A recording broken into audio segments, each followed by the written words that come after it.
Assalamu alaikum, Nadeem Ahmad is here and you are watching the Views Point YouTube channel. किसी गांव में एक बाबा जी का इंतकाल हो गया। जनाजा तैयार हुआ और जब उठाकर कब्रिस्तान ले जाने लगे तो एक आदमी आगे आया और चारपाई का एक पांव पकड़ लिया और बोला कि मरने वाले ने मेरे 15 लाख रुपए देने हैं, पहले मुझे मेरे पैसे दो, फिर इसको दफन करने दूंगा। अब तमाम लोग खड़े तमाशा देखने लगे। बेटों ने कहा कि मरने वाले ने हमें तो कोई ऐसी बात नहीं बताई कि वो मकरूज है, इसलिए हम नहीं दे सकते।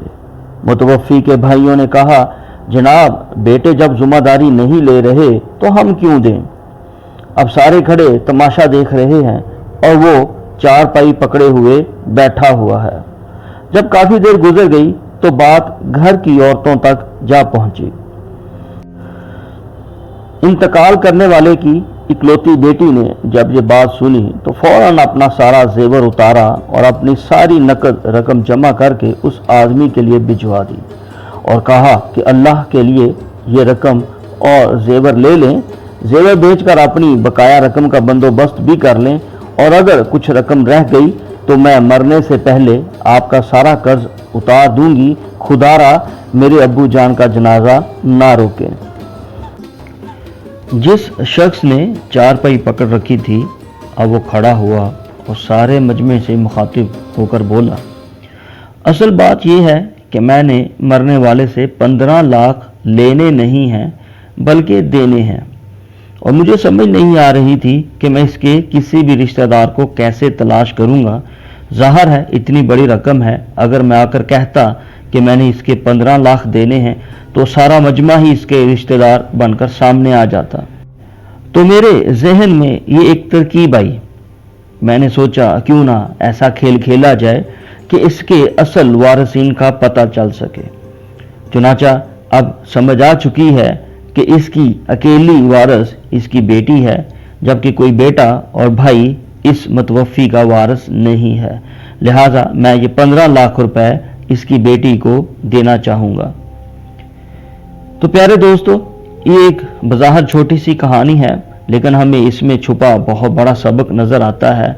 हमें रिश्तों की पहचान नज़र आती है कि किस तरह बूढ़ा वालिद जो है वो दुनिया से रुखसत हो गया है और बेटे और भाई उसके ऊपर जो जिम्मेदारियां हैं उसको कबूल करने से इनकार करते हैं, जबकि बेटी जो है अपने वालिद के मरने के बावजूद उसकी जिम्मेदारी उठाने के लिए बिल्कुल तैयार बैठी है। हत्ता कि वो ये भी कह देती है कि सारी ज़िंदगी भी अगर मेरी लग गई तो मैं अपने बाप का कर्ज उतारने की कसर नहीं छोड़ूंगी।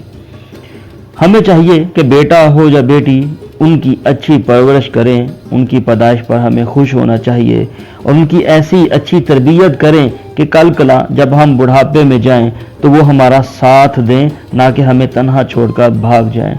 हमें चाहिए कि आज हम अपने बच्चों को मुनासिब वक़्त दिया करें, उनके साथ मुनासिब वक़्त गुजारा करें, उनकी तरबियत में किसी कसर को मत छोड़ें, ताकि कल को हमें जब उनकी ज़रूरत हो तो वो हमें इनकार ना करें।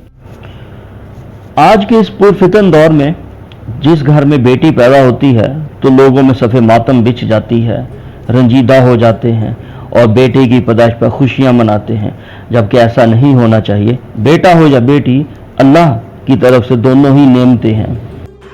उम्मीद करता हूँ कि आपको मेरी छोटी सी कहावत पसंद आई होगी।